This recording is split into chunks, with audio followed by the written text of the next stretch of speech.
So this might just be Life is Strange's most controversial game yet, and honestly, for no good reason. When the game was announced and we all saw that Max came back, it raised so many questions. Did this mean that there was only one canon ending from the game? Is it tied to the comics? Where's Chloe? And this pretty much ripped the fandom in half. And I'm not even saying that lightly. As trailers and information came out with Chloe being nowhere to be found, some people got more and more aggressive with the devs. It got even worse when the first 2 episodes were released 2 weeks earlier, and it revealed some pretty big information. By the way, this entire video is riddled with spoilers, because I can't not talk about this game without going into every possible detail, so proceed with caution or come back when you've played it, whichever suits you. I was not an early access player, so I had to rely on the black hole, also known as Twitter, to go rampant with some of the spoilers, and man were people pissed. There is still no official ending to the first game, which is good. But upon picking Chloe, or the Bay option, Max reveals that her and Chloe's romantic relationship didn't work out. It was also shown in the diary too. This was quite odd of the team to include for Chloe's absence, but in a way I guess it makes sense. I'm not really a Pricefield shipper myself. I respect it and I understand it, but if I had to pair someone with Chloe, it would be Rachel, because I just thought they had amazing chemistry. But I am still supportive of Pricefield, okay? Please don't get the negative opinion. But even this news shocked me a little bit. The reason for the breakup was the two kept traveling together, their coping mechanisms for Arcadia Bay were different, Chloe wanted to leave it all behind, whereas Max couldn't stop thinking about it, which is very in line for her. And I would say Chloe's is too, but I also can't really see it.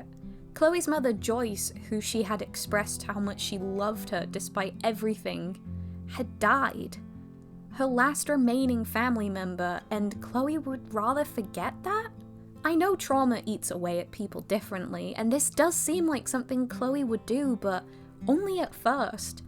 I personally can't see Chloe wanting to permanently live and let live with that, especially letting it drive a wedge between her and Max, who is equally traumatized. Eventually they would both have to learn to deal with this trauma, but Chloe instantly shutting it away and moving on is just hard to believe. But regardless, because of all that, the two grow further apart and eventually split up, which I think was said to be around 2023. And that part I can see happening. Even if I don't think Chloe would be so quick to be dismissive of what happened to Arcadia, especially since she showed great remorse if she killed Frank, and also had a hand in the murder of hundreds of people, whether if it was Max's final decision or not. I can see something like that cause a big rift between the two, but unfortunately, the shippers didn't think so. I get if you have a pairing you love so much and get angry if they split apart after being together, but why on earth have people slated the entire game over this one decision? Max and Chloe's relationship is integral to the plot of the first game,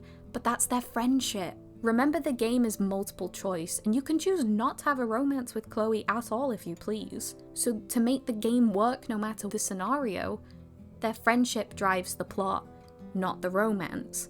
That's like an extra bit if you choose to romance Chloe. Whether you think the breakup was a good idea or you absolutely hated it, there is no need to attack people over the decision. What's done is done, unfortunately, but there's still a future to this story, and while it's probably unlikely that we'll see Chloe or that they'll get back together, we know how unpredictable this franchise can be, so never say never, I suppose. But anyways, I've rambled on long enough. I'm now going to describe each chapter in somewhat detail so that we can go over and review everything. Buckle up! We see Max as a teacher at Caledon University. Well, we don't really see her teach, but we get told a lot that she's a teacher and you see some of her students. So yeah. Her and her friend Safi are investigating an old bowling alley for Max to take pictures of. Over the years, she seems to have gotten into urbex, which is awesome. After this, Max and Safi head to the Snapping Turtle bar, and you can get to know some of the characters. Most specifically Amanda, who you have the option to romance. Their friend Moses invites them to watch a meteor shower that night, and they go and hang out for a bit. Safi announces that she has potentially great news, but she can't really say what it is until it's finished, and soon after that, she gets a phone call and leaves. Max goes to take a picture of the moon and gets almost pushed to the ground in head pain, replicating the pain she used to have with her rewind powers, which she hadn't used since Arcadia Bay. She decides to go home and rest, but on the way out, she can see Safi looking a little distressed with her phone call, so she tries to follow and comfort her. But when Max finally reaches Safi, it's revealed that she had been shot dead. The following day, Max meets with her boss, also known as the principal, which is also Safi's mother, Yasmin, to discuss her daughter's death. After this, Max walks around campus and has the ability to stop Lucas from shilling his book by using Safi's death, or you can leave him. After talking with Moses, Max begins to hear things and can see another version of people, which is when she discovers that she can shift between realities. Overall, I'd say it's a solid start to the game. You get your bearings, you meet some great characters, and would probably feel a lot more sad for Safi's death if it wasn't plastered all over social media. Seriously, if you follow the Life is Strange Instagram, they had almost everything up within the early access week. Not cool, guys. But aside from that, it's a nice yet simple setup. At the end of the last chapter, Max stays in the living world, appropriately named after Safi still being alive. She does this to talk to her and see if she can try solve this investigation by herself, as the police think it was self-inflicted. I don't think YouTube will let me say the word. Safi does bring up that someone had thrown a cow skull through her window, and Gwen got her book deal cancelled, which is interesting. After this, Max tries to find out more about the secret society Abraxas, as well as Lucas and Gwen, where she manages to find lots of clues but not really any leads. Something that does intrigue her is her student Reggie being freaked out over seeing himself at the observation point, which is the place where Safi died. Max, being familiar with weird goings-on, decides to check it out and comes across something unusual. Through shifting realities to make it easier to get up there, she has a conversation with Living World Gwen and Dead World Loretta, who adds absolutely nothing and was a really bad red herring. Gwen had been busted for selling drugs on campus, but alleges it wasn't her, rather someone who looks like her. Max can decide if she lets Gwen burn the USB evidence, or she can save it. In the Dead World, flowers had grown in the place of Safi's body. Loretta wants to interview Max for her podcast about this crime, which is honestly quite poor taste. She did let slip of Safi's old best friend named Maya Okada, who self-inflicted herself years ago, which also explains why the police believe Safi self-inflicted herself. In the midst of all this, Moses had... Wait, self-inflicted? Yeah, okay. In the midst of all this, Moses had been frantically calling and texting Max and needs her urgently, so she heads to his office. Turns out Moses stole Safi's camera because he wanted the last picture they all took together, and further believes she wouldn't want it in the hands of the police. So Max uses her powers of swapping realities to get the camera before the police officer gets his hands on it. This was genuinely a really fun part in the game. Helping Moses out in both realities and using things from one to help the other was just really interesting. This is something that I actually think the game did really well. Life is Strange always makes its powers fun and interesting no matter the game, and this is no exception. I mean, the premise alone is awesome, but getting to practically shift realities and move around without being seen is awesome as hell. So to end off this episode, Max and Moses go through Safi's camera and find out who the killer is. It's Max?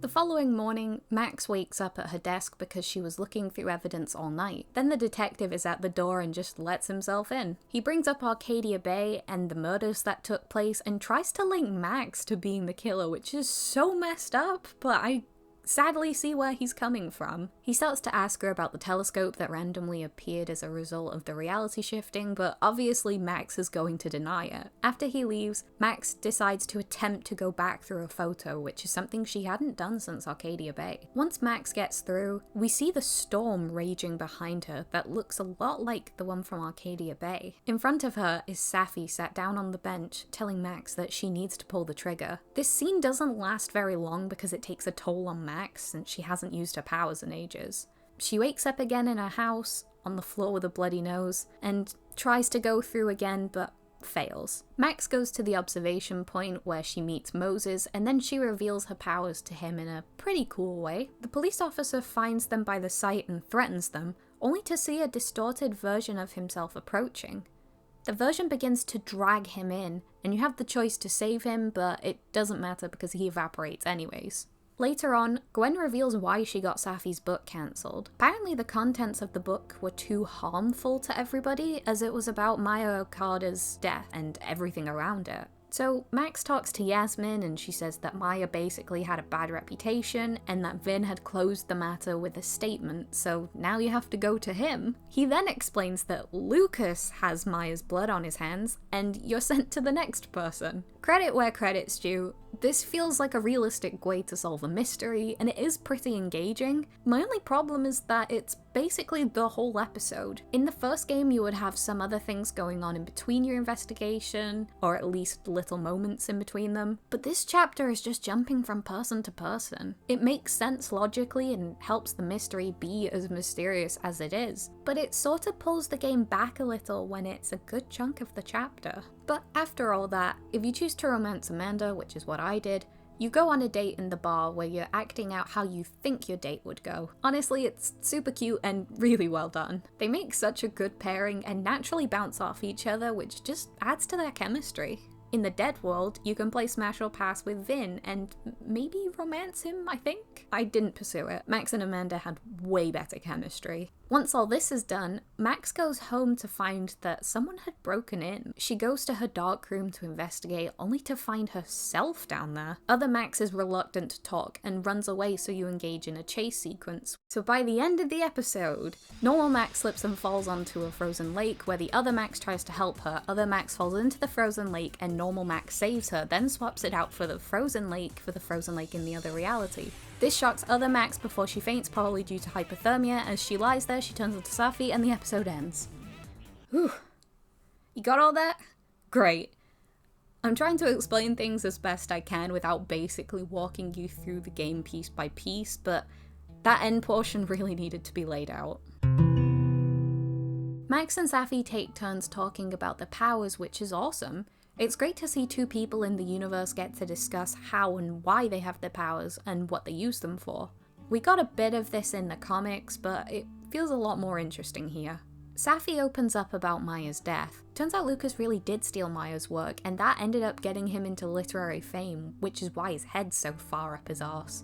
Maya couldn't say anything more, and game ended herself. Vin helped Caledon cover it up as Yasmin was already protecting Lucas, so why not the school too? So messed up, but again, this gets accuracy points because a lot of schools would rather protect their reputation than solve their own problems. With all this information, Safi and Max plan to ambush Lucas's talk that night with the evidence that he stole Maya's work. Max goes back and forth talking to both Moses, and it's super sweet. I feel so bad for him in the Dead world. He's so alone. But Lucas gets caught out and tries to use his divorce as an excuse. Luckily no one buys it though, and he walks away.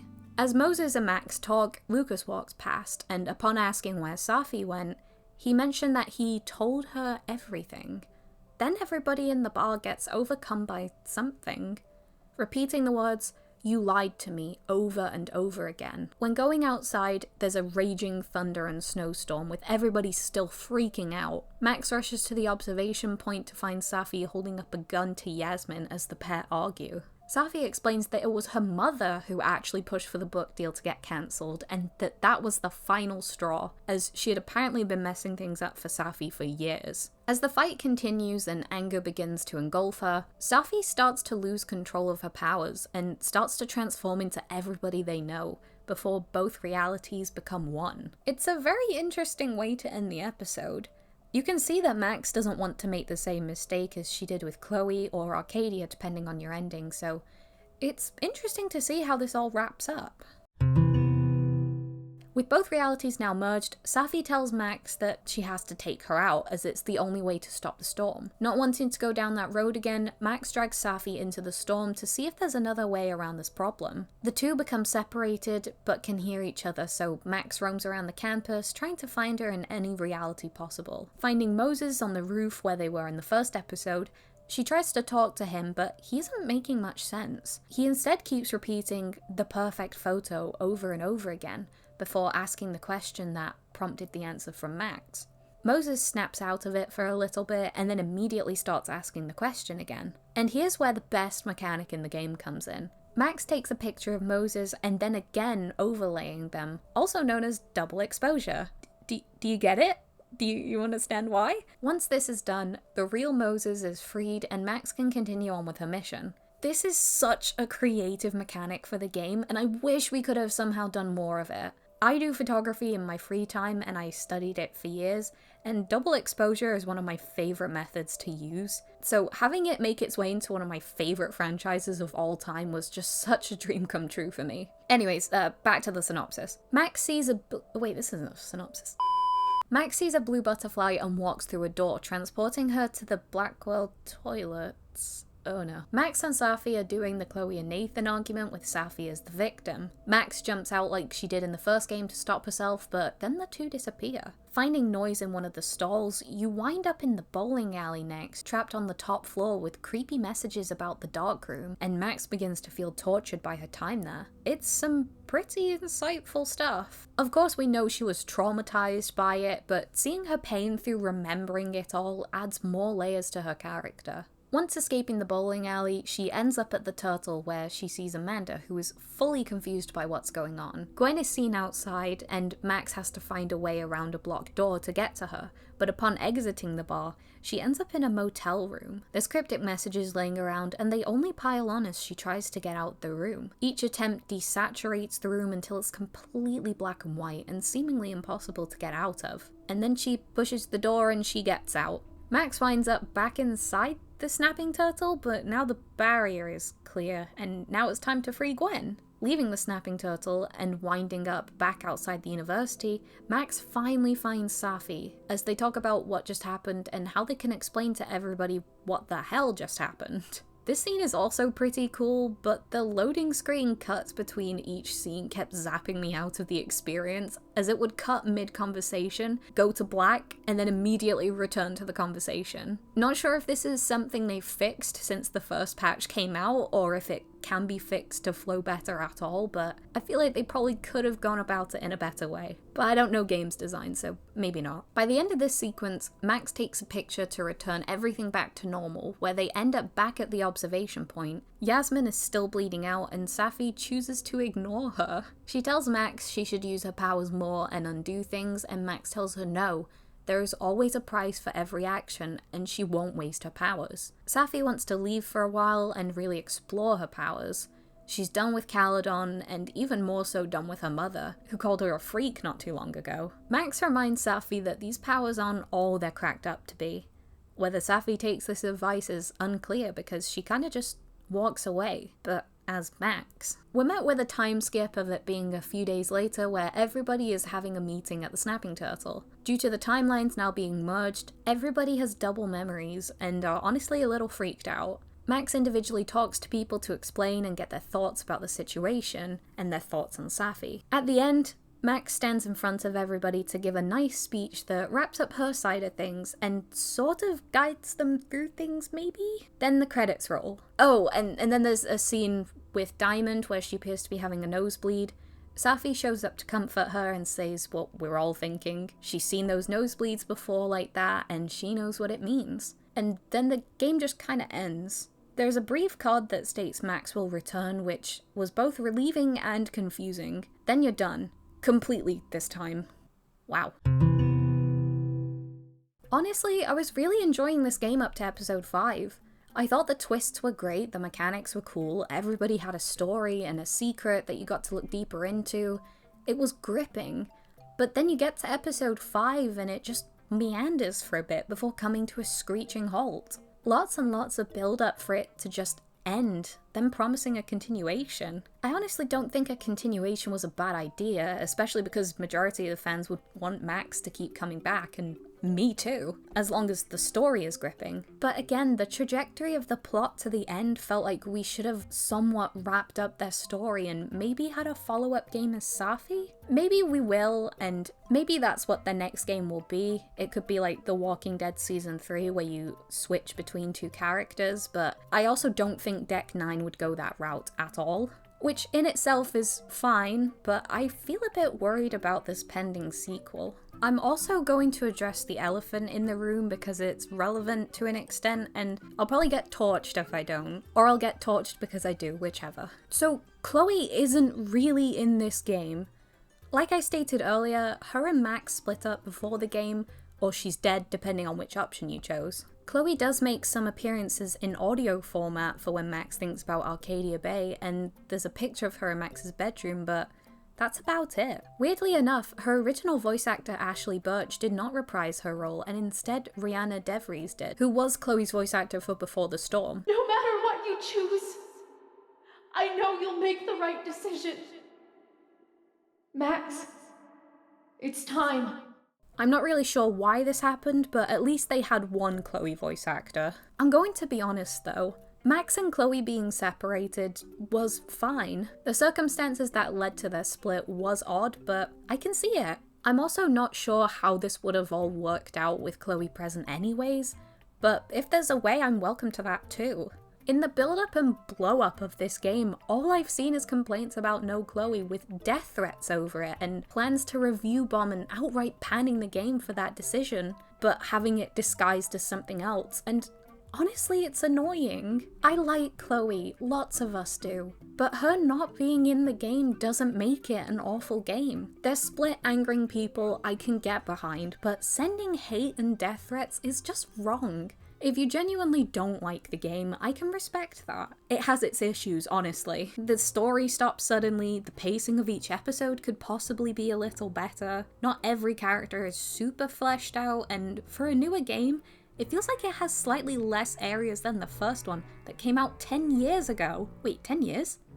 Holy shit, we're old. There are some other minor problems with the game too. I don't have it yet, but I've heard the cat content DLC is extremely lackluster, which is frustrating given its price point. And you can't even get all the achievements without it, which just shouldn't be a thing. Max's diary was also super bland. That's fine that she has it neater than her high school one, but the text in it is so bad. It's supposed to look like handwriting, whereas now it looks like a font that was made to look like text, but it's clearly a font. And I know the first game was basically that. They do this in games all the time. For some reason in Double Exposure, it is blatantly just a text box. It really didn't have that much effort put into it. And while I'm aboard the critique train real quick, they really set up the Abraxas Society to be like the Vortex Club but next level and edgier, and it just didn't work. It was kind of stupid and really pointless. I don't remember a thing about them, and they were even an attempted plot point.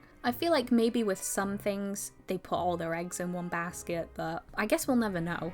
But now all that's off my chest, this game is good. Like, it's pretty good. The franchise hasn't really had a bad entry per se, so even ranking this in 4th place is a compliment, in my opinion of course. This was the first game where I've been genuinely stunned at the twists almost all the way through, and the hype riding off of that was awesome. There was a little bit of that in True Colors in the second game, but I don't know, this just hit differently. And I had the original game's ending spoiled for me before I got to it, so I personally was not stunned by the twist because I knew them. I probably would have been if people hadn't spoiled it for me. The soundtrack, as usual, is really great. Illusion was such a great song to end the twists on, and the rest of the album hits that Life is Strange feel while also keeping it refreshed. I do wish we had a little variety, kind of like Life is Strange 2's soundtrack, but honestly, this is still really good. There seems to be more of a focus on artists that Deck 9 could get in rather than pay for licensed music, and I can respect that a lot. Even though some of these games pick their licensed music well, it's great to hear something new and exclusive for a soundtrack. And they got in loads of artists for it too.